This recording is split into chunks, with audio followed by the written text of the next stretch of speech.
तो बेटा आज सिमिलर ट्राइंगल स्टार्ट करने चल रहे हैं, ठीक है। Triangle chapter 6। अभी एपी के डाउट्स नहीं ले रहा हूँ, एपी के डाउट्स हम लेंगे कल। जैसे मैंने बोला था कि हम 5 क्वेश्चन पे काम करेंगे, तो हम उसी तरीके से एपी के अब डाउट्स खत्म करेंगे, ठीक है। आप लोग ज्यादा से ज्यादा उन क्वेश्चंस को ट्राई करने की कोशिश करो और ये कोशिश करो कि खुद ज्यादा क्वेश्चन सॉल्व हो, ठीक है ना। तो सभी आ जाओ पेज नंबर 116 और हम डिस्कस करते हैं ट्राइंगल। तो अब सबसे पहली बात ये समझनी है कि ट्राइंगल में कौन सा पोर्शन। हाँ जी, आपकी आवाज क्लियर नहीं है, कौन बोल रहा है? समर्थ, आज तुम लोगों की क्लास नहीं है? Sir 11th class. Samarth Sharma. हाँ हाँ समर्थ, आज क्लास मना कर दी थी ना, सबने कहा एग्जाम है। हाँ, तो आज सिर्फ उसकी क्लास रखी हुई है जिसको वो पढ़ना है स्टैटिक्स, और वो 1 से 2 है जिसका पेपर है, बस वैसे पढ़ाऊंगा उसका क्वेश्चन, ठीक है ना। Okay sir. बाय बेटा। तो सिमिलर ट्राइंगल पर आते हैं बेटे। सबसे पहले ये देखो कि कौन कौन सा पोर्शन डिलीटेड है इसमें से।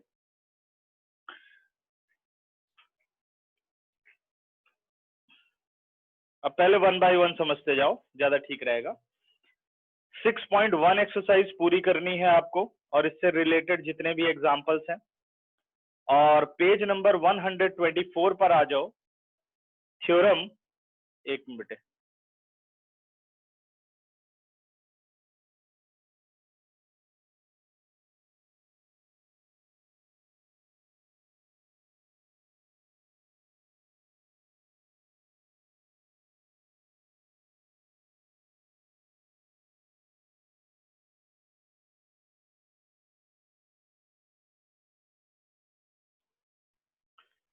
ठीक है बच्चों।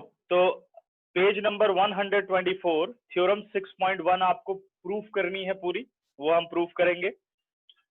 थ्योरम 6.2 का रिजल्ट सिर्फ पढ़ना है, इसका प्रूफ नहीं करना होता, ठीक है। उसके बाद पूरी एक्सरसाइज 6.2 हमें कंप्लीट करनी है। Criteria for similarity page number 129, ये भी सारे के सारे क्राइटेरिया हमें पढ़ने हैं। लेकिन जितनी भी ये थ्योरम है, थ्योरम 6.3, इसे प्रूफ नहीं करना होता, बस हमें इसका रिजल्ट समझना है। थ्योरम 6.3, थ्योरम 6.4, थ्योरम 6.5, ठीक है। और बाकी पूरी एक्सरसाइज विद एग्जांपल 6.3 कंप्लीट करनी है आपको, ठीक है। और 6.4 एक्सरसाइज पूरी डिलीटेड है, ना तो आपको इसकी थ्योरम करनी है, ठीक है, अभी तक जितना मैंने स्टडी करके पता किया है। बाकी अगर होगा तो फिर पढ़ा देंगे।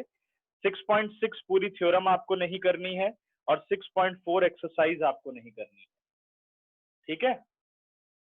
इसके बाद थ्योरम 6.7 का हमें रिजल्ट समझना है, इसे प्रूफ नहीं करना है। थ्योरम 6.8 पूरी प्रूफ करनी है और जो थ्योरम 6.9 है ये डिलीटेड है। थ्योरम 6.9 डिलीटेड है, यानी कन्वर्स ऑफ पाइथागोरस, ना तो कन्वर्स ऑफ पाइथागोरस के हमें क्वेश्चन करने हैं, ना ही थ्योरम करनी है, ठीक है।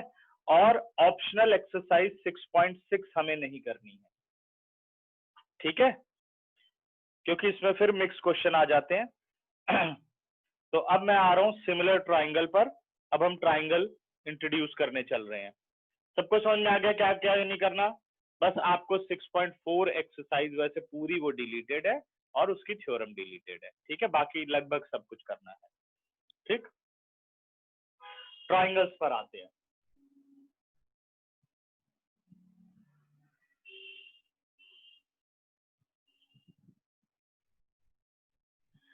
ट्राइंगल्स हम सभी जानते हैं। Triangle is a three sided polygon. Polygon का मतलब है अ क्लोज फिगर। तो ट्राइंगल जो है वो सबसे पहला पॉलीगन होता है, क्योंकि एक क्लोज फिगर बनाने के लिए कम से कम आपको 3 साइड चाहिए, ठीक है। तो कौन सी ट्राइंगल है? Triangle ABC। 3 साइड जिस पॉलीगन में होती हैं उसे हम क्या कहते हैं? ट्राइंगल, ठीक है। ट्राइंगल में वर्टेक्स कितने होते हैं? वैसे तो खैर ये छोटी बात है, बट जैसे टॉपिक का नाम इसने ट्राइंगल रखा इसलिए हम इनिशियल से शुरू कर रहे हैं। यहाँ पर 3 वर्टेक्स हैं, वर्टेक्स ए, वर्टेक्स बी और वर्टेक्स सी। वर्टेक्स क्या होते हैं? जहां पर 2 स्ट्रेट लाइंस मीट करती हैं। तो वर्टेक्स ए, वर्टेक्स बी और वर्टेक्स सी। ट्राइंगल में एंगल की बात करें तो कितने एंगल हैं? There are 3 angles, angle A, angle B और एंगल सी। ठीक है, तो एंगल ए, एंगल बी और एंगल सी। ठीक है, और साइड्स की बात करें ट्राइंगल में तो there are 3 sides, A B बोलो या बी ए बोलो, ए बी, बी सी और सी ए। और नेमिंग ऑफ ट्राइंगल कैसे करते हैं?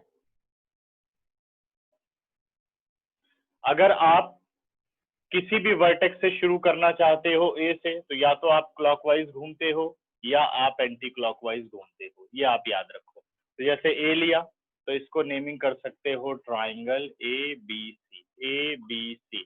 इस वक्त जो रोटेशन है मेरी वो है anti clockwise. C B A, इस वक्त जो रोटेशन है वो क्लॉकवाइज है। क्लॉकवाइज का मतलब क्लॉक की डायरेक्शन में, एंटी क्लॉकवाइज का मतलब है opposite of direction of clock. ठीक है, तो ये अपने पास एक ट्राइंगल की सिचुएशन है। इसके बाद सबसे स्पेशल प्रॉपर्टी जो 9th क्लास में हमने पढ़ी, angle A plus angle B plus angle C is 180 degree. Linear pair. Sum of, हाँ जी, कोई दिक्कत? सर कह रहा हूँ कि जो आपने लिखा तो उसे सर लीनियर पेयर कहते हैं ना, लीनियर क्या कहते हैं? Sir linear pair. Linear pair नहीं है ये एंगल सम प्रॉपर्टी है। लीनियर पेयर होते हैं जब एक लाइन पर 2 एंगल बनते हैं, इसे कहते हैं लीनियर पेयर। ऐसा नहीं कि जिनका सम 180 डिग्री हो सब लीनियर पेयर ही होते हैं। ठीक है, इसीलिए मैंने बेसिक से शुरू किया कि जिसकी जिसकी जो ज्योमेट्री कमजोर हो ठीक कर लो। करेक्ट, तो इसे हम कहते हैं angle sum property of a triangle. क्या कहते हैं? Angle sum property of a triangle.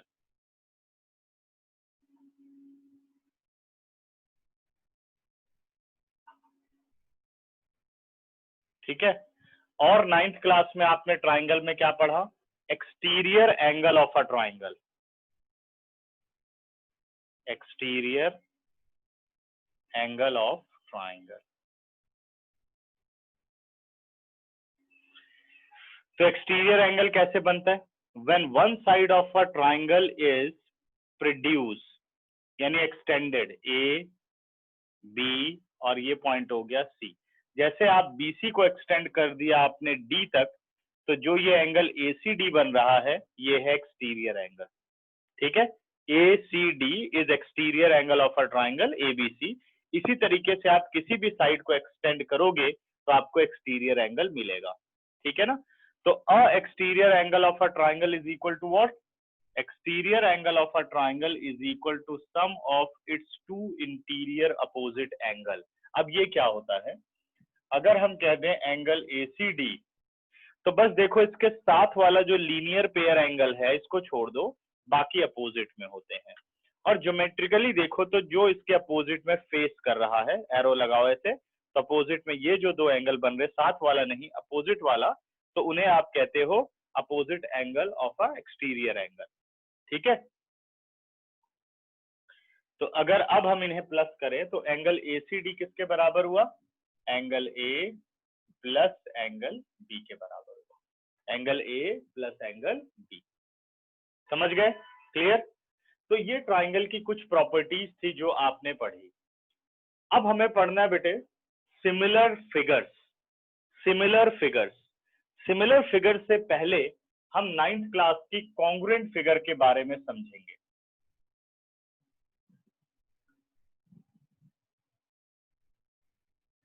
कि भाई कॉन्ग्रुएंट फिगर्स क्या होती हैं। 9th में पढ़ के आ चुके हो ना?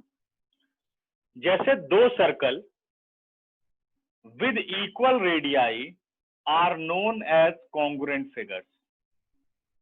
2 circles with equal radii,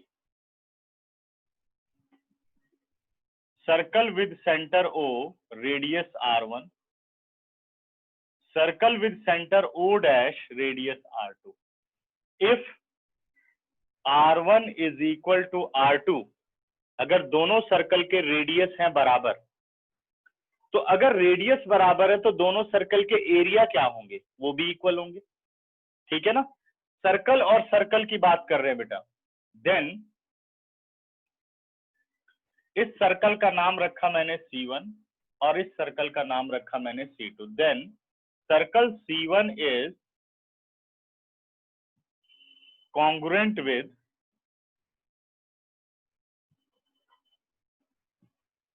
circle C2 and converse is also true। अगर C1 C2 के congruent है तो C2 C1 के भी congruent होगी। डिनोटेड बाय, अब सिंबल देखना कॉन्ग्रुएंसी का, C1 कॉन्ग्रुएंट C2। अब ये सिंबल्स का मीनिंग क्या है? जब बेटे ये वाला सिंबल लगाया जाए, ध्यान दो, ये इस तरीके से, ऐसे, थोड़ा मैं और ठीक कर देता हूं, बाकी आगे तो फिर हम ऐसे करेंगे, जल्दबाजी में जो भी बनेगी फिगर बना देंगे। ये आ गया, ठीक है। तो ये वाला जो साइन है ये बताता है सेम शेप। क्या बताता है? Same shape. सबसे पहली बात कॉन्ग्रुएंसी में ये होनी चाहिए कि जो फिगर्स आपको दे रखी है उनकी शेप सेम होनी चाहिए। ऐसा नहीं कि एक सर्कल और एक स्क्वायर कॉन्ग्रुएंट हो सकते हैं, एक स्क्वायर और एक रेक्टेंगल कॉन्ग्रुएंट हो सकते हैं, एक ट्रेपीजियम और एक स्क्वायर कॉन्ग्रुएंट हो सकते हैं, पॉसिबल नहीं है। कॉन्ग्रुएंसी के लिए पहला क्राइटेरिया है कि उनकी शेप जो है वो सेम होनी चाहिए। दूसरा क्राइटेरिया बेटा उनका एरिया इक्वल होना चाहिए। तो अगर दो शेप हैं जो सेम ज्योमेट्री कंटेन करती हैं और उनका एरिया इक्वल होता है तो उन फिगर्स को आप कहते हो कॉन्ग्रुएंट फिगर। और कॉन्ग्रुएंसी का मतलब इक्वल होता है, बट इक्वल हमेशा जो शब्द है वो नंबर्स के लिए इस्तेमाल होता है, नंबर 2, नंबर 3, उसमें कोई ज्योमेट्री नहीं होती नंबर में, इसलिए वर्ड इक्वल कहा जाता है। अब हम क्या करते हैं, जैसे सर्कल के एरिया इक्वल देखिए तो हम कहते हैं दोनों सर्कल इक्वल है, बट ये प्रॉपर टर्म नहीं है, दोनों सर्कल कॉन्ग्रुएंट है क्योंकि उनकी शेप सेम है, उनके एरिया इक्वल है, तो इसलिए ज्योमेट्री में जो टर्म यूज की जाती है वो कॉन्ग्रुएंट टर्म यूज की जाती है, इक्वल नहीं। तो इसलिए हम कॉन्ग्रुएंसी पढ़ते हैं। जो इक्वल होता है, जो मैथ्स नहीं पढ़ते उनके लिए होता है, हाँ दो सर्कल बराबर है, दो स्क्वायर बराबर है, इक्वल है जी ये, ठीक है ना, वो एक नॉर्मल लैंग्वेज है। बट मैथमेटिकल लैंग्वेज क्या है कि वो कॉन्ग्रुएंट है। अब अगर इस सर्कल को इस सर्कल के ऊपर उठा के रखो तो ये वाली जो एज है पूरी, इस एज को ओवरलैप कर देगी, ठीक है। यही सेम होता है कॉन्ग्रुएंसी ऑफ द ट्राइंगल में। तो ट्राइंगल्स कब कॉन्ग्रुएंट होती हैं? जब उनके shape as well as area are equal, then two triangles are congruent। ठीक है, जब उनकी शेप यानी दोनों ट्राइंगल होनी चाहिए और उनके एरिया बराबर होने चाहिए, तब वो कॉन्ग्रुएंट होते हैं। और इसी के लिए हमने जो ज्योमेट्री पढ़ी, वो सारी ज्योमेट्री लिख नहीं रहा हूं बेटा, हमने ज्योमेट्री पढ़ी पहली SSS यानी साइड साइड साइड। अगर दो ट्राइंगल की कोरस्पॉन्डिंग साइड्स होती हैं बराबर तो ट्राइंगल्स होती हैं कॉन्ग्रुएंट। याद होगा सबको, ठीक है ना।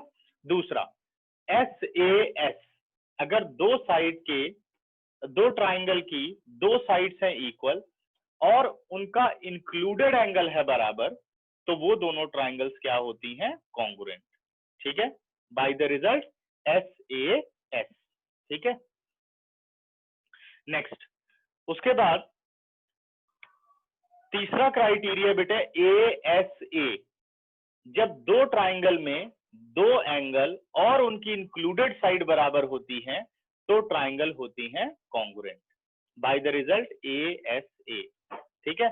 तीसरा क्राइटेरिया AAS, दो ट्राइंगल में अगर दो एंगल और उनकी एक्सक्लूडेड साइड बराबर होती है तो ट्राइंगल होती हैं congruent, by the result SAAS। और लास्ट क्राइटेरिया है RHS, लास्ट क्राइटेरिया है RHS। और RHS क्राइटेरिया क्या होता है? अगर दो ट्राइंगल में, सबसे पहली बात है कि वो दोनों ट्राइंगल राइट एंगल होनी चाहिए और उनके हाइपोटेन्यूज बराबर होने चाहिए। तो अगर दो राइट एंगल ट्राइंगल में हाइपोटेन्यूज बराबर है, पहला केस, राइट एंगल बराबर ही आएगा और एक कोई साइड बराबर हो, तो वो दोनों ट्राइंगल होती हैं कॉन्ग्रुएंट बाई RHS। ठीक है ना, करेक्ट। कॉन्ग्रुएंट फिगर समझ गए, और कॉन्ग्रुएंसी के क्राइटेरिया मैंने डिस्कस कर लिए, बीच बीच में आते रहेंगे तो उनको हम रिपीट कर देंगे। ठीक है ना, और बाकी सभी एक बार रिवाइज करने की कोशिश करो कि कॉन्ग्रुएंसी सबको अच्छी तरीके से आती है कि नहीं। कॉन्ग्रुएंट फिगर्स के बाद अब हमें 10th में पढ़ना है बेटे सिमिलर फिगर्स। भाई सिमिलर फिगर्स क्या है, कॉन्ग्रुएंट और सिमिलर में क्या डिफरेंस है?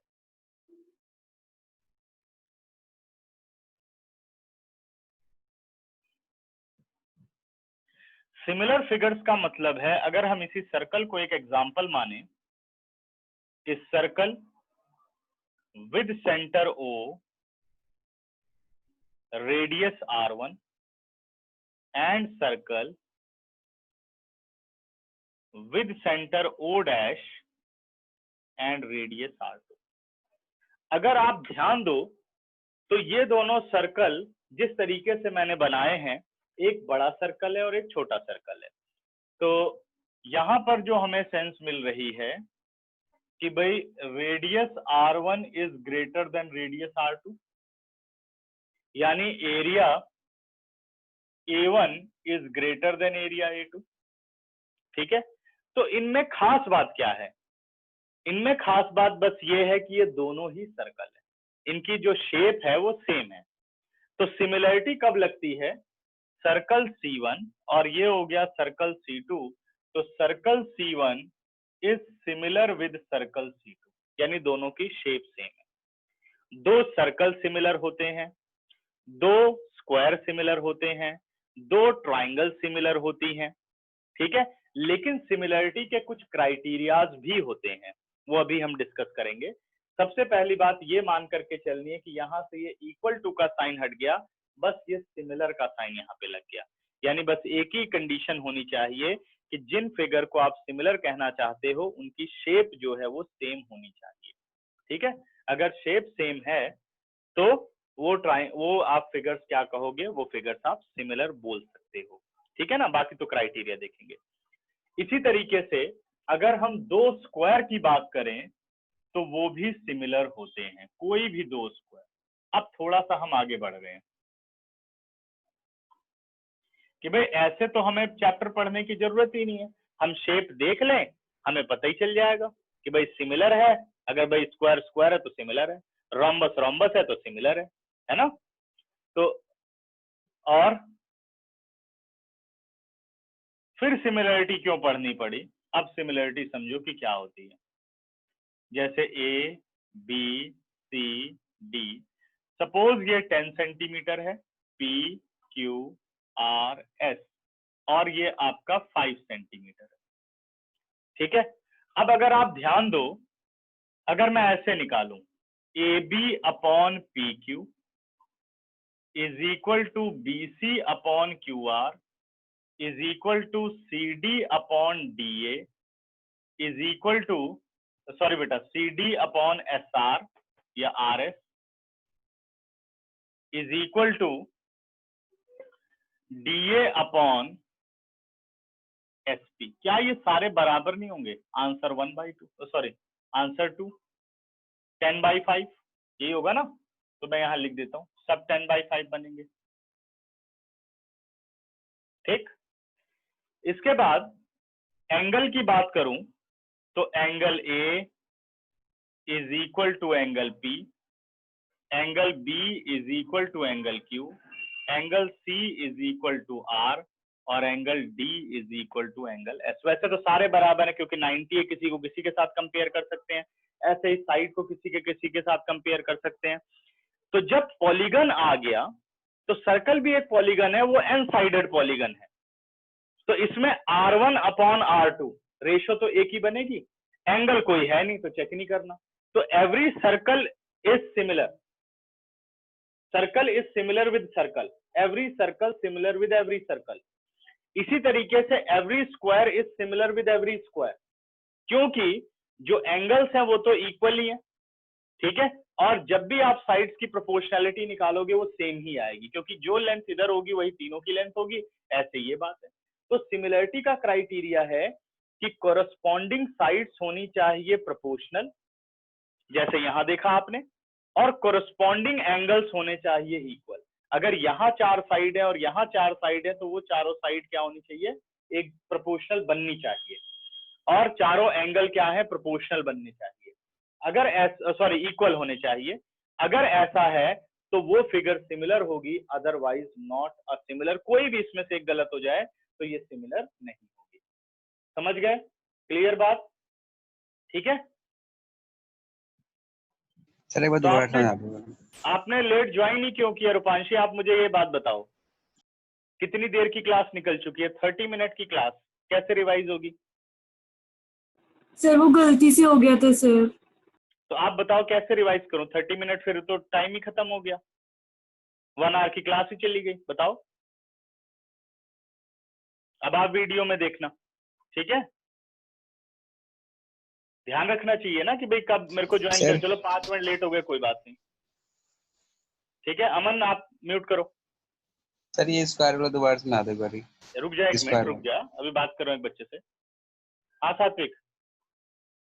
सर ये जो एंगल है ये कॉरेस्पॉन्डिंग होनी चाहिए। कोरस्पॉन्डिंग इन द सेंस बेटा, आप यहाँ पर तो आप कोई भी ले सकते हो, है ना? जैसे मैंने सिर्फ ये समझाने का काम किया कि भाई बी क्यू के बराबर, आप चाहो तो बी पी के बराबर भी कर सकते हो, क्योंकि सभी तो 90 है ना? तो एक ये डेफिनेशन निकालने के लिए किया कि अगर आपको दो पॉलीगन को सिमिलर करना है तो सबसे पहला काम उन दोनों पॉलीगन में क्या होना चाहिए, उनकी कोरस्पॉन्डिंग साइड्स। तो यहां तो आप कोई भी साइड ले सकते हो, उनकी कोरस्पॉन्डिंग साइड्स होनी चाहिए प्रोपोर्शनल, और कोरस्पॉन्डिंग एंगल्स होने चाहिए बराबर। कोरस्पॉन्डिंग इन द सेंस कि मान लो यहाँ एंगल अलग होता, सपोज ये 30 होता, तो आपको ढूंढना पड़ेगा कहीं और 30 है क्या, इधर 30 हो गया, उस हिसाब से आपको देखना पड़ेगा। अभी तो फिलहाल आप कोई भी कर सकते हो, इसीलिए तो बोला ना, every 2 circles are similar, every 2 squares are similar, every 2 equilateral triangle are similar. हो जाएगा ना, क्योंकि इक्विलेटरल ट्राइंगल के सारे एंगल क्या होते हैं, 60 डिग्री। अगर और सारी साइड्स की लेंथ क्या होती है, इक्वल। अगर मान लो आप दो इक्विलेटरल ट्राइंगल बनाते हो जिसमें एक की लेंथ है 5 सेंटीमीटर और एक की लेंथ है 10 सेंटीमीटर, अब मुझे बताओ कि क्या सारी कोरस्पॉन्डिंग साइड्स प्रोपोर्शनल होंगी? कोई भी किसी के साथ आप यूज कर सकते हो, 1/2 रेशियो आएगा, है ना? और एंगल की बात करो तो इसमें चाहे कितनी भी छोटी इक्विलेटरल ट्राइंगल हो, वर्टेक्स एंगल कितने के होंगे, 60 डिग्री के। तो हर एक कोरस्पॉन्डिंग एंगल बराबर है, हर एक के साथ नहीं होना चाहिए, कोई भी पेयर 3 बनने चाहिए इक्वल के लिए। तो बस आपको ये डेफिनेशन समझनी है कि जब आप किसी पॉलीगन को सिमिलर करने चलो तो उनकी कोरस्पॉन्डिंग साइड्स होनी चाहिए प्रोपोर्शनल, ठीक है, और कोरस्पॉन्डिंग एंगल्स होने चाहिए बराबर। कोरस्पॉन्डिंग का मतलब क्या होता है, जो इधर प्रेजेंट है उस वही वहां पर कहीं पर भी प्रेजेंट होना चाहिए, ये मीनिंग है। तो हम उसके अकॉर्डिंग नेमिंग करेंगे, ठीक है? समझ गए? क्लियर? तो ये है सिमिलर फिगर के बारे में इंट्रोडक्शन। अब आप लोग आ जाओ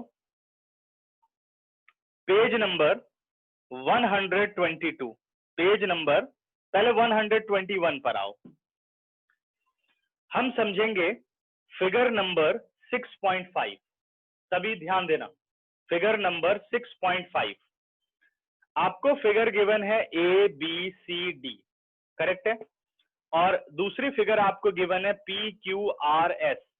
आपको देखना है कि क्या ये दोनों फिगर सिमिलर हैं। तो सबसे पहले आप देखो 1.5, ए बी कितना है 1.5, और आपका पी क्यू कितना है 3। तो आप कह सकते हो A B upon P Q, कह सकते हैं A B upon P Q. पहले इसका स्क्रीनशॉट लो, इसे मैं बना के समझाऊंगा तुम लोगों को।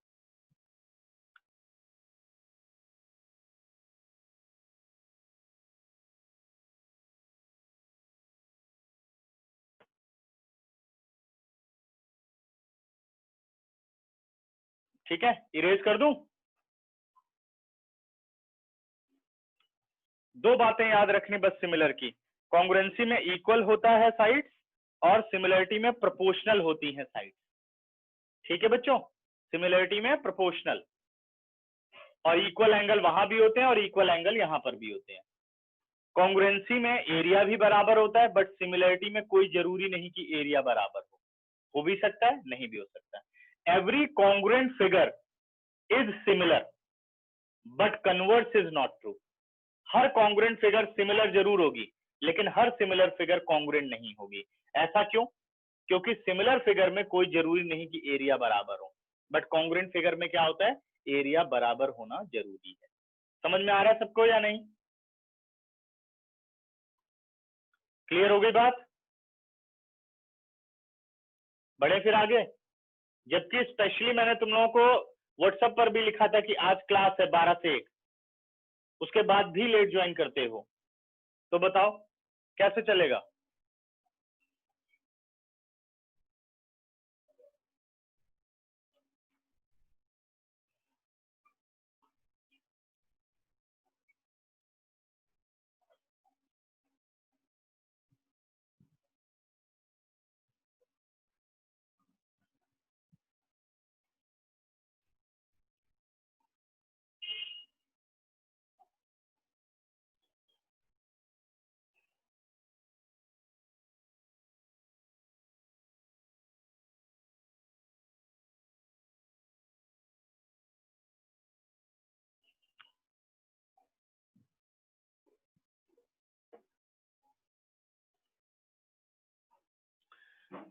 अब आते हैं हम फिगर नंबर 6.5 को, समझते हैं कि क्या ये सिमिलर होगी या नहीं।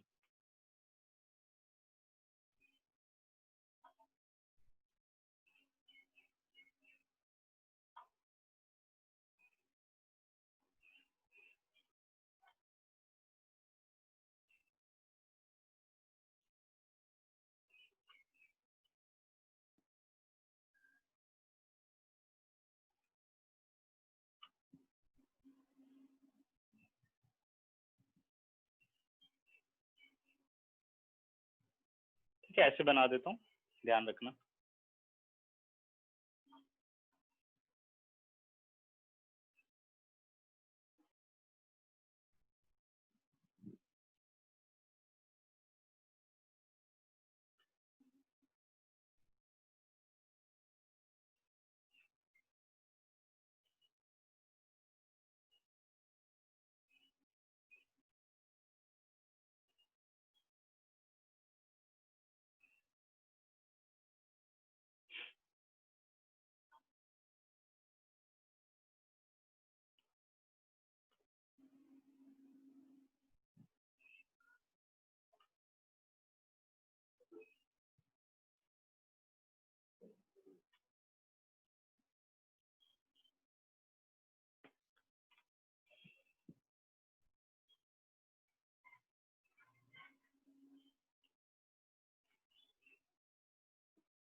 और ये एंगल है 85 डिग्री। इसी तरीके से इसमें एंगल दिया गया P 105 डिग्री, एंगल Q दिया गया 100 डिग्री, एंगल R दिया गया 70 डिग्री और एंगल S दिया गया 85 डिग्री। अब आपको प्रॉपर कोरस्पॉन्डिंग का मतलब समझ में आएगा। ठीक है, आपको ये देखना है कि हमें इन दोनों को सिमिलर बताना है, तो ये देखना है कि क्या सभी साइड प्रोपोर्शनल हो सकती है। सभी साइड प्रोपोर्शनल का मतलब है कि आपको वो क्वांटिटी लेनी होगी, ठीक है, जो इक्वल रेशो दे सके। अगर मैं बात करूं कि मैं ले लेता हूं AB अपॉन RQ, तो 1.5 अपॉन 5 यानी 15/50 बना। दूसरा ले लेता हूं 2.5 अपॉन 4.8, तो क्या ये दोनों बराबर हो पाएंगे? यानी अभी हमने गलत सोचा है, ठीक है, और चांसेस हैं। और चांसेस पे अगर आप ध्यान दो तो आप ये देखो AB अपॉन PQ, इसको कहते हैं कोरस्पॉन्डिंग, कि वो किसी स्पेशल साइड के साथ ही रेशो बना रही है। ठीक है, AB अपॉन PQ, AB हो गया 1.5, PQ हो गया 3, सॉल्व करोगे तो 1/2, यही आएगा ना, 15/30। दूसरा बेटा BC इस फिगर का BC लिया और उसका QR लिया, BC upon QR, BC is 2.5, QR is 5, यानी 25/50 इट इज 1/2। तीसरा, CD of this figure upon SR of that figure, तो SR कितना हो गया 2.4 अपॉन 4.8, 24 2 जा 48, 1/2। और तीसरा, DA upon SP, value of DA is 2.1 और value of SP is 4.2, that is 1/2। अब देखो, इसके अलावा कोई और पैटर्न नहीं बन सकता यहाँ पर जो कि इस तरीके के रेशो सेम दे।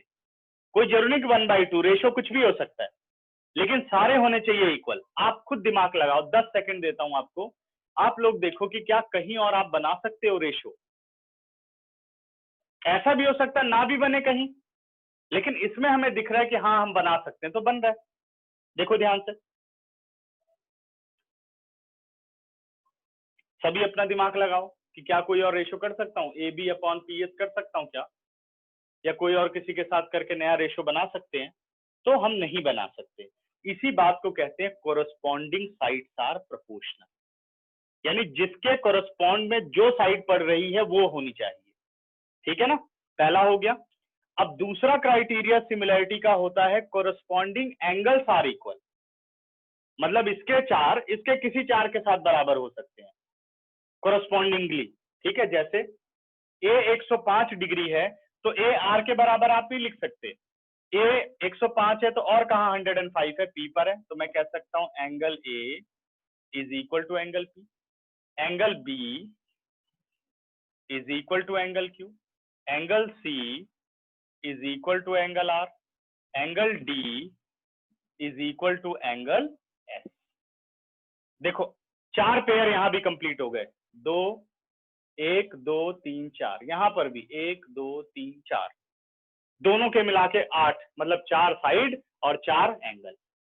आपने सिमिलरिटी की दोनों बातें जस्टिफाई कर दी।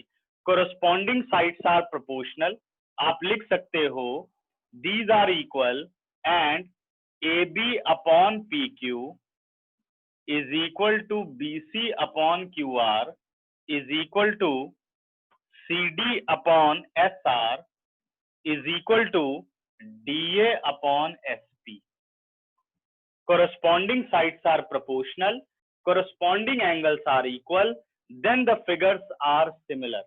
नेमिंग ऐसी करनी है कि ये ऐसे corresponding टर्म आ जाए जो हमने कॉन्ग्रुएंसी में पढ़ा था। देखिए कैसे, A B C D, खैर ये तो सिंपल है, similar P Q R S। अब चेक करो, AB अपॉन PQ सही है, BC अपॉन QR ठीक आ रहा है, CD अपॉन RS SR ये भी ठीक आ रहा है, AD या DA अपॉन PS या SP ये भी ठीक आ रहा है। एंगल चेक करते हैं, AP BQ CR DS, इसलिए ये फिगर सिमिलर कहलाती है। और अगर ये बात लिखी हो कि these two figures are similar, then what result exist, तो कौन से रिजल्ट एग्जिस्ट करेंगे, ये सारे रिजल्ट एग्जिस्ट करेंगे। Converse is also true. अगर फिगर सिमिलर है तो जो जैसा नेम है बस आपको वैसे ही कोरस्पॉन्डिंग साइड ले लेनी है, AB upon PQ, BC upon QR, CD upon RS, AD upon PS। Angle A is equal to P, B is equal to Q, C is equal to R, D is equal to S। Okay, तो अगर figure similar है तो उनके corresponding angle और corresponding sides होंगी proportional, और किसी भी फिगर की कोरस्पॉन्डिंग साइड्स हैं प्रोपोर्शनल और कोरस्पॉन्डिंग एंगल्स हैं इक्वल, देन फिगर्स होंगी सिमिलर। अब सबको सिमिलरिटी का कॉन्सेप्ट जो कोरस्पॉन्डिंग वर्ड में इस्तेमाल कर रहा था सबको क्लियर हो गया? हैंड रेज करो कितनों को क्लियर हो गया, फटाफट। Very good. सर हाँ जी सर यहाँ पे एक डाउट है। बोलिए। सर यहाँ पे जैसे आपने सिमिलैरिटी को शो करने के लिए ये कॉरेस्पॉन्डिंग साइड को इक्वल किया, तो सर हमें ऐसे सारे डायग्राम में शो करना पड़ेगा? बिल्कुल शो करना पड़ेगा, तभी तो सिमिलरिटी समझेंगे कि भाई वो पूछ रहा है क्या ये सिमिलर है, तो हमें मैथमेटिकली देखना पड़ेगा कि हाँ क्यों सिमिलर होगा। ये तो फिर पता देखिए चल रहा है कि दो, हाँ सर कह रहा हूँ कि डायग्राम का शेप देख के नहीं बता सकते हैं। वही तो हर एक को देख के बता देगा इंसान कि भाई ये दोनों तो एक जैसे ही लग रहे हैं, सिमिलर है ना। वो एक आम भाषा है कि हाँ ये सिमिलर है जी, ठीक है। बट बेसिक टर्म क्या है तो वो आप यहाँ पे देख रहे हो, आप ज्योमेट्री पढ़ रहे हो, ठीक है। अब जैसे दो ड्रेस होती हैं, भाई एक ये ड्रेस पकड़ी, दूसरी ड्रेस ये पकड़ी, कह रहा हाँ भाई ड्रेस ठीक है, तो ये थोड़ी बोला जाता है ड्रेस इक्वल है, क्या कहता है, हाँ सिमिलर है जी। अब सिमिलर में क्या है, कह रहा है ऐसी सिमिलर ड्रेस निकाल दो मेरे लिए भी मेरे बेटे के लिए भी, मतलब डिजाइन सिमिलर होगा बट साइज क्या होगा, बेटा बड़ा भी हो सकता है छोटा भी हो सकता है, अनइक्वल। अनइक्वल ना, बराबर भी हो सकता है, ऐसा थोड़ी है। मान लो बाप बेटे दोनों की हेल्थ वगैरह सब सेम ही हो तो क्या करोगे, सिमिलर भी हो गया इक्वल भी हो गया तो वो क्या हुई, कॉन्ग्रुएंट हुई। तो ऐसे थोड़ी बोले भाई तो कॉन्ग्रुएंट ड्रेस निकाल दो, उसको समझ में ही नहीं आएगा। तो वो आम भाषा थी, उसी को आपने ज्योमेट्री में अप्लाई किया, तो वो आम बात है, आप किसी चीज को देख करके बोल सकते हो सिमिलर, लेकिन आप ज्योमेट्रिकली कैसे कहोगे दो ज्योमेट्रिक फिगर को, उसके लिए आप मैथमेटिक्स पढ़ते हो, समझ गए। तो आप ज्योमेट्रिक फिगर पढ़ रहे हो, आम चीजें नहीं बता रहे हो कि सिमिलर है कि नहीं है, ठीक। तो ज्योमेट्री के कुछ नियम है, भाई ये होगा तब ऐसा होगा, ठीक है। अब मान लो इसमें से एक भी एंगल ये ना होता और ऐसी ही फिगर बना देता, तब आप उसे सिमिलर नहीं बोल सकते। मान लो यहाँ 105 ना होता, यहाँ 102 डिग्री, यहाँ 102 डिग्री हो जाता, यहाँ 99 डिग्री 103 डिग्री लिख दिया जाता, यहाँ कुछ और लिख दिया जाता, तो फिगर तो सेम ही बनती, एक एक डिग्री का फर्क कर दो, अब देखने में वो सेम लगेगी। अब पूछा जा रहा है क्या ये सिमिलर है, इट इज नॉट सिमिलर, ठीक है, क्योंकि हो सकता है साइड्स आ गई proportional but corresponding angles are not equal. If at least one angle is differ, then the figure is not similar. समझ गए, अगर एक एंगल भी डिफर हो गया तो फिगर सिमिलर नहीं होगी, ये ध्यान रखो। इसमें से कोई एक रिजल्ट ना एग्जिस्ट करे, 6 रिजल्ट हैं टोटल, ठीक है। यहाँ तो खैर ज्यादा हो, ट्राइंगल की बात कर रहा हूँ 6, यहाँ 8 रिजल्ट है, ठीक है। अब अगली फिगर देखते हैं, ये तो आसान सी फिगर थी, पता चल गई। अब मैं आ रहा हूँ पेपर में फिगर बन के आएगी। किसमें बेटा, नहीं अच्छा ऐसे पूछने के लिए तो फिगर आनी चाहिए, आएगी। अभी हम उस पे नहीं आए, ट्राइंगल चैप्टर पे नहीं आए, अभी आप सिर्फ और सिर्फ सिमिलर फिगर के बारे में समझ रहे हो, ठीक है। फिर ट्राइंगल पे लौटेंगे, पेपर की बात बाद में। अब मैं आ रहा हूं फिगर 6.6, तो इसको बनाने की तो खैर जरूरत नहीं, दोनों ही स्क्वायर हैं, ध्यान दो जरा। तो आप इसमें देखो A B B C C D D A, P Q R S और P Q Q R R S S P, 3 3 3 है, और इधर भी देखो तो ये भी एक बस 3.2 3.5 है और एक जो है 3 है। तो आपको ये देखना है कि क्या ये दोनों फिगर सिमिलर होंगी, जरा ध्यान दो। नहीं है सर, नहीं है, नहीं है। ऐसा क्यों, क्योंकि जो C D upon S R है वो बाकी के साथ प्रोपोर्शनल कभी नहीं बनाएगा, है ना। तो इसमें ये वाला क्राइटेरिया तो है भाई, कोरस्पॉन्डिंग एंगल्स बराबर है क्योंकि सब 90 है, और कौन सा एक क्राइटेरिया फेल हो रहा है, A B upon P Q, A B upon P Q बन रहा है 3/3.5 और C D upon S R बन रहा है 3/3.5, बाकी A D upon P S बन रहा है 3/3.1, B C upon Q R बन रहा है 3/3.1, या कोई और आप लगाना चाहो तो डिफरेंस जरूर आ रहा है। पूरी की पूरी 8 साइड प्रोपोर्शनल नहीं है ना, सबने देख लिया या नहीं, क्लियर हो गया सबको। तो these two figures are not similar figures, ठीक है, समझ गए भाई अमन कुमार। अब देखो सेम दिख रहा है, क्या सिमिलर है, नो सर। हाँ, तो ये मतलब है इसका। अच्छा अब मैं आता हूं फिगर 6.7 पर, फिगर सिमिलर है ये,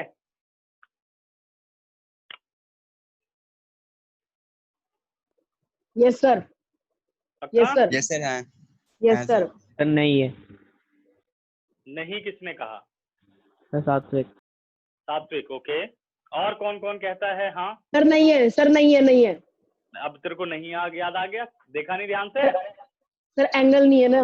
वेरी गुड। तो सबसे पहली बात है कोरस्पॉन्डिंग साइड्स तो है प्रोपोर्शनल, कितनी हो रही है 1/2 AB upon PQ, BC upon QR, CD upon SR और DA upon SP।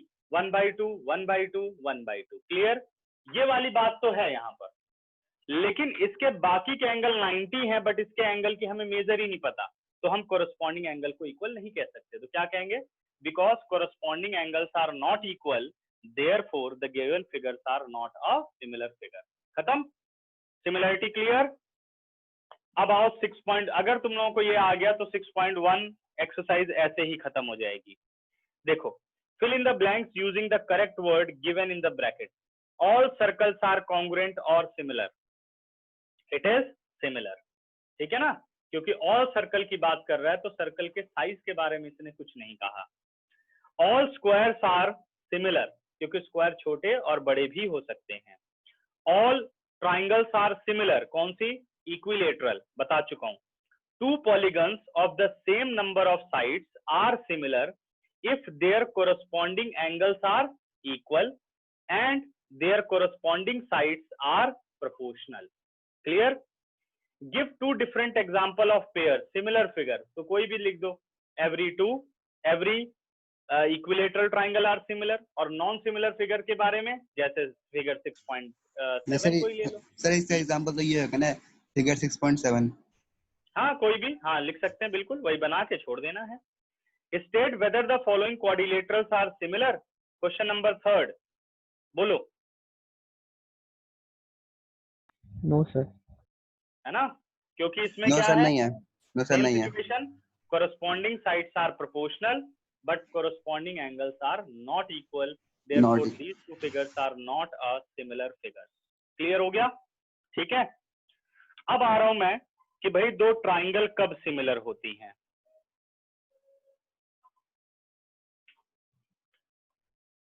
Similar triangle, जो कि अपना चैप्टर है।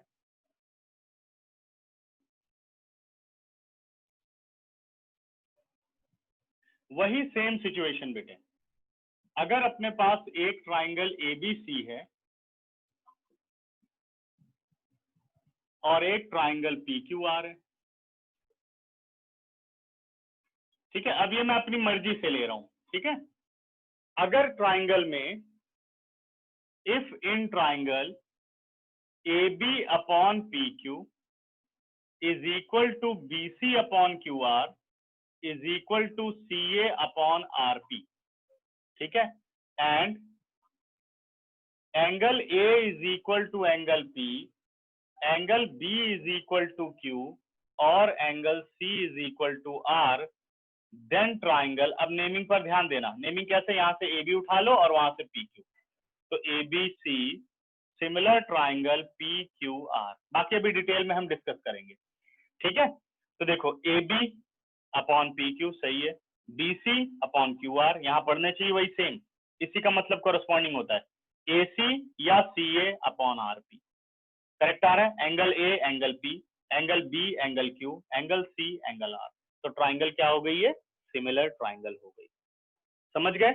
अगर ट्राइंगल सिमिलर हैं तो ये 6 रिजल्ट होते हैं बराबर। corresponding sides are proportional and corresponding angles are equal, correct? Sir इसमें एंगल का कोई लेना देना नहीं होता? लेना देना है, corresponding angles are equal। देखो अभी किया ना, एंगल इक्वल नहीं थे तो कहां बोला सिमिलर है।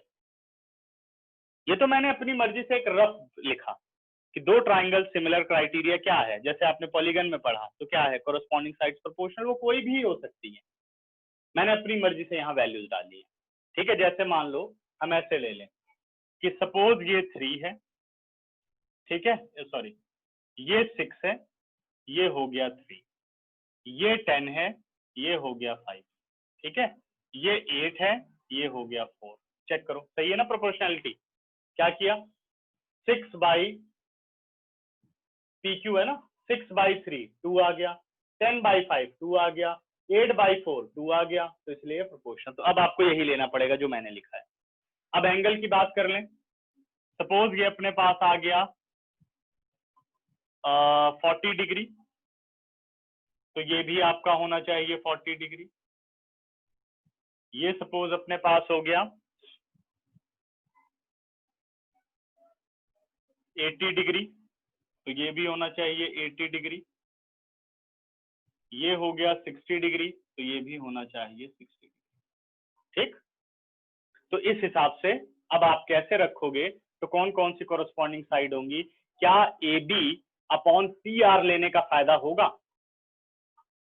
नहीं, तो आपने उसी हिसाब से कॉरस्पॉन्डिंग रखा कि हाँ हो सकता है। वो हमें सोचना पड़ेगा कि कौन सी साइड किसके साथ अरेंज करके सारी प्रोपोर्शनल हो सकती हैं, और नहीं होंगी तो हम कहेंगे नॉट सिमिलर। तो देखो यहाँ हो रही है 6/3, 10/5, 8/4, angle A, angle P, angle B, angle Q, angle C, angle R। Okay, तो these two triangles are similar, क्योंकि ये सारी बातें ये जस्टिफाई करता है। 3 साइड्स आर प्रोपोर्शनल और 3 एंगल्स आर इक्वल, सर तो ट्राइंगल्स आर सिमिलर। जी सर यहाँ पे डाउट है बोलिए। सर, ये जो फिगर 6.5 है सर, इसमें जो ये 105 डिग्री एंगल दे रखा है सर, हाँ, वहाँ पे 107 है और दूसरी साइड 105 है, तो सर ये सिमिलर होंगे या नहीं होंगे? यहाँ 10 कितना है? 5, 107 है और यहाँ 107 है, यस सर। तो नहीं होंगे। एक एंगल तो डिफर हो गया ना। हाँ तो सर सिमिलर नहीं होंगे ना? नहीं, फिर सिमिलर नहीं होंगे। हाँ। ठीक है, ओके, चलो जी, ये सब खत्म। अब आ रहे हैं हम थ्योरम 6.1 पर। अब जो 6.1 एक्सरसाइज है, अभी इसका सिमिलरिटी से कोई लेना देना नहीं है। इसका आप स्क्रीनशॉट लो, फिर मैं थ्योरम तुम लोगों को पढ़ाता हूँ। अब सिमिलरिटी ध्यान रखनी है। अब उसका जो स्टार्ट है वो 6.3 एक्सरसाइज से होगा। ठीक है, सिमिलर के बारे में हटा रहा हूं बच्चों। तो अब जो थ्योरम करने चल रहे हैं, पेपर में ये थ्योरम जरूर आएगी, क्योंकि कटने के बाद यही एक अच्छी थ्योरम बची है, ये और पाइथागोरस। 2 थ्योरम हैं बस जो आएंगी आपको।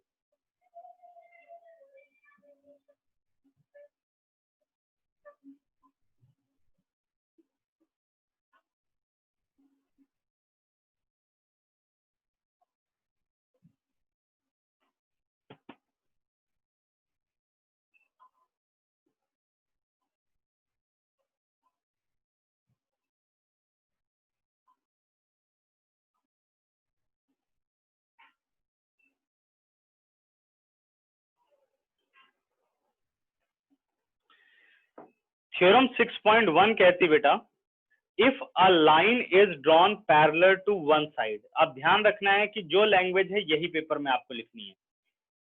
If a line is drawn parallel to one side of a triangle to intersect the other 2 sides in distinct point, the other 2 sides are divided in the same ratio। ठीक है, इस theorem को हम कहते हैं बेसिक प्रोपोर्शनैलिटी थ्योरम। थ्योरम 6.1। ठीक है, इसको हम कहते हैं बेसिक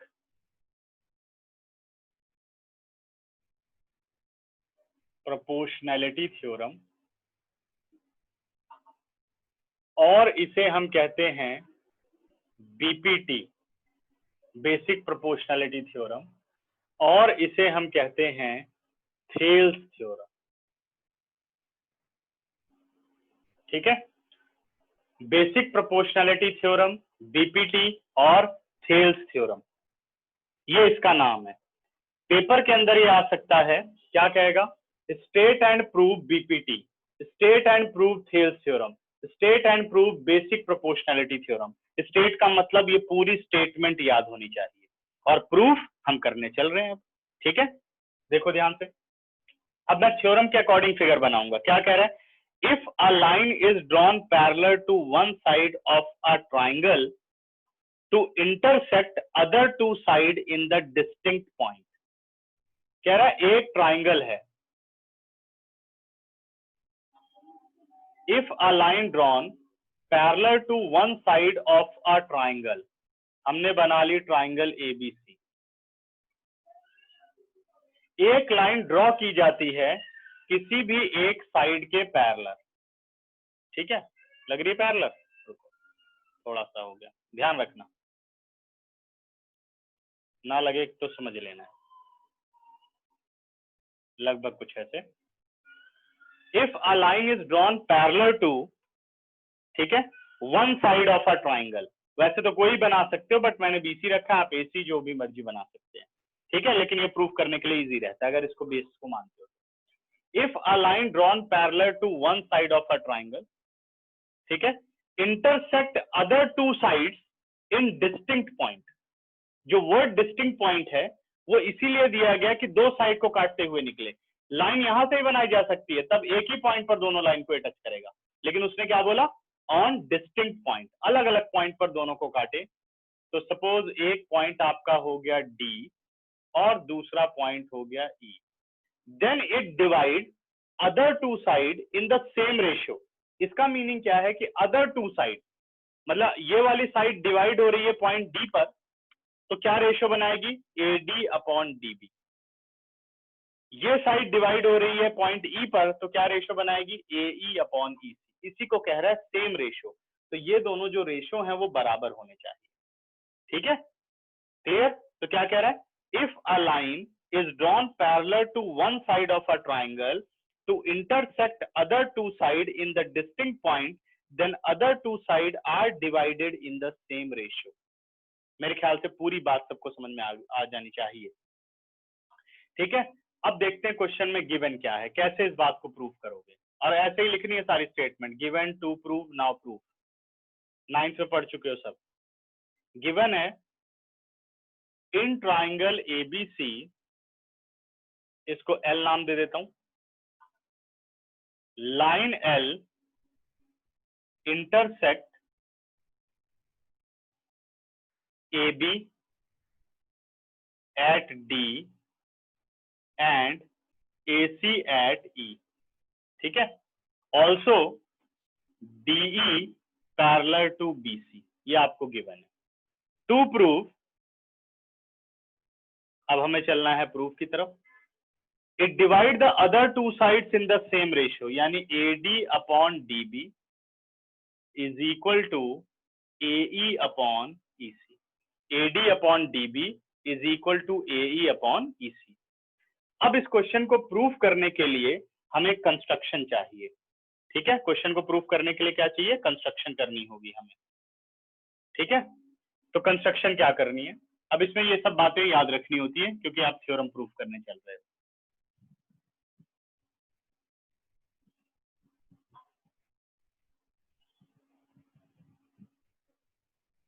कंस्ट्रक्शन है बेटे, draw DM perpendicular to AC and EN perpendicular to AB, join BE and CD, ठीक है। कंस्ट्रक्शन है, draw DM perpendicular to AC, EN perpendicular to AB,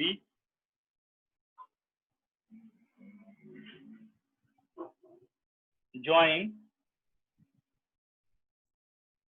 BE and CD। Now proof, अब आ जाओ आप proof पर। अब हमें क्या करना है बेटे, रेशियो बनाना है AD बाई DB। हमें क्या बनाना है, रेशियो बनाना है AD बाई DB, ठीक है। तो देखो सबसे पहले आप फाइंड आउट करो रेशियो के लिए area of ADE, triangle ADE का एरिया निकाल रहे हैं। ADE ट्राइंगल का सिंबल लगाना चाहो तो लगाओ, नहीं लगाते हो तो कोई फर्क नहीं पड़ता है। ADE इसका एरिया होगा हाफ, बेस आपका हो गया बेटे AE और ऑल्टीट्यूड हो गया DM, AE इंटू DM, ये रिजल्ट हो गया 1। अब हमें AE तो पता चल गया, ठीक है कि भाई AE मिल सकता है हमें। अब मुझे CE बनाना है, तो अब आपको निकालना होगा एरिया ऑफ ट्राइंगल CDE या CED।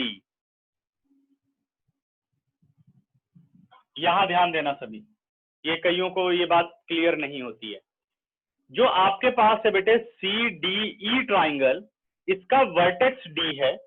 जब इससे आपने ऑल्टीट्यूड बनाया तो ये एक्सटर्नल ऑल्टीट्यूड है, तो इसका मतलब नहीं कि बेस सीएम लेना है, बेस आपका सीई रहेगा। उस पे ऑल्टीट्यूड कहां से आ रहा है, डी से आ रहा है, बट वो एक्सटर्नल ऑल्टीट्यूड है। ऐसा कब होता है, जब ऑब्ट्यूस एंगल ट्राइंगल बनती है तब ऐसा होता है। तो बेस क्या रहेगा, सीई, और ऑल्टीट्यूड क्या रहेगा, सीएम, क्योंकि जो वर्टेक्स है वो किसका है, सीई डी का ही है, तो इसको कहते हैं एक्सटर्नल ऑल्टीट्यूड। ये ध्यान रखना है सबको। तो एरिया ऑफ सीई होगा हाफ, बेस हो गया सीई, और ऑल्टीट्यूड हो गया डीएम। ये अपने पास हो गया रिजल्ट। अगली कंडीशन ये खुद बताता है क्या करना है। मुझे AE अपॉन CE चाहिए, तो मैंने कह दिया first divided by second. Area of ADE upon area of CED is equal to half and half cancel out, DM and DM cancel out. It is AE upon CE. This is your third result. Correct, ठीक है। Next पर अब आते हैं। अब हमें collect करना है AD। फिर से हमने इसी ट्राइंगल का एरिया निकाला, ट्राइंगल ADE, लेकिन अब आपको ऑल्टीट्यूड लेना है EN। तो फिर हाफ, बेस हो गया AD, और ऑल्टीट्यूड हो गया EN। ये रिजल्ट आ गया अपने पास 4। ठीक है। फाइंड आउट करो area of BDE along altitude EN। Area of BDE it is equal to half BD into EN। ये आपका रिजल्ट हो गया 5th। अब क्या करना होगा, AD बाई BD लाना है, 4 डिवाइडेड बाई 5। जब डिवाइड किया तो area of ADE upon area of BDE, half and half cancel out, EN और EN cancel out, it is AD upon BD। ठीक है, AD अपॉन BD। ये रिजल्ट अपने पास आ गया 6। अब आप थर्ड और 6th रिजल्ट पर ध्यान दो। थर्ड और 6th क्या कंडीशन है, थर्ड और 6th में, एक मिनट बच्चों।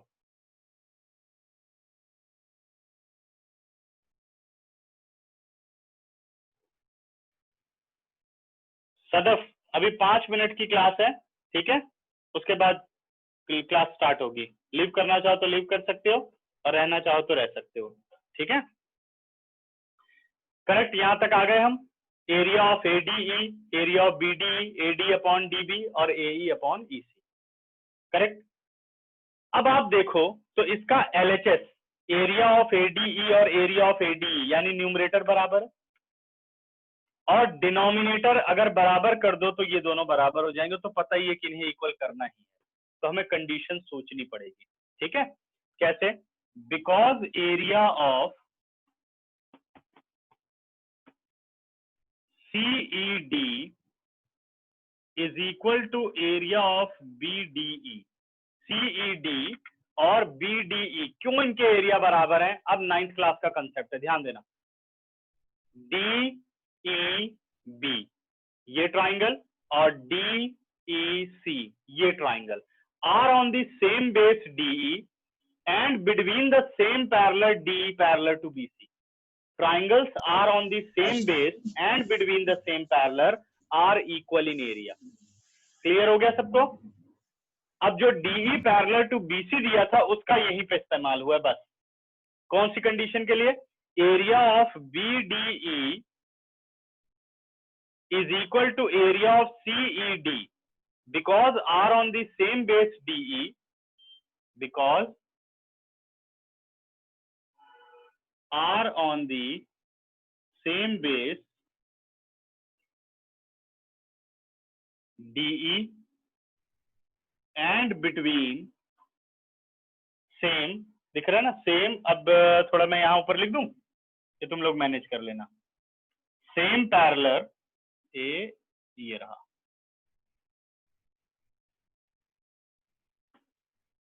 DE पैरेलल टू BC, ये इसकी रीजनिंग हो गई। ठीक है, देयरफॉर लास्ट यहां पर फ्रॉम थर्ड एंड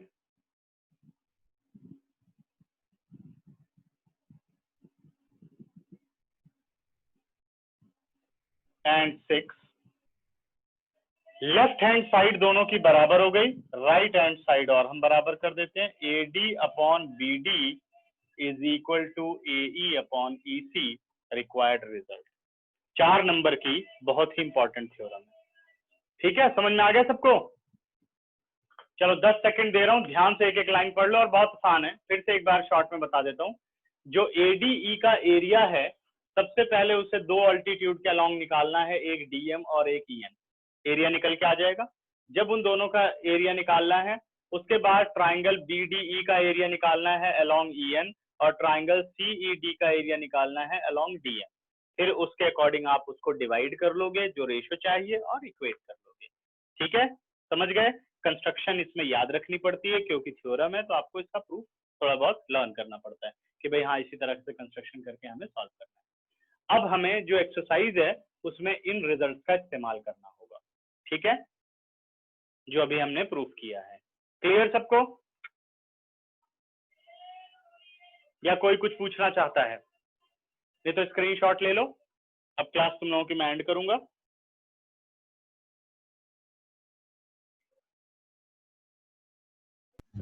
सर हाँ जी, सर यहाँ पे डाउट है कहाँ बोलो। सर, जो आपने CED लिया है, CED, हाँ तो सर आपने क्वेश्चन नंबर सेकंड में सर CED का बेस आपने CE माना था, और जो हाँ जी, आपने सर यहाँ पर लिखा है इक्वेशन 6, तो सर वहाँ आपने BDE और CED का बेस DE माना है। तो सर ये डिफरेंट नहीं हो डी गया? बेस माना है, कहाँ पर डी माना है?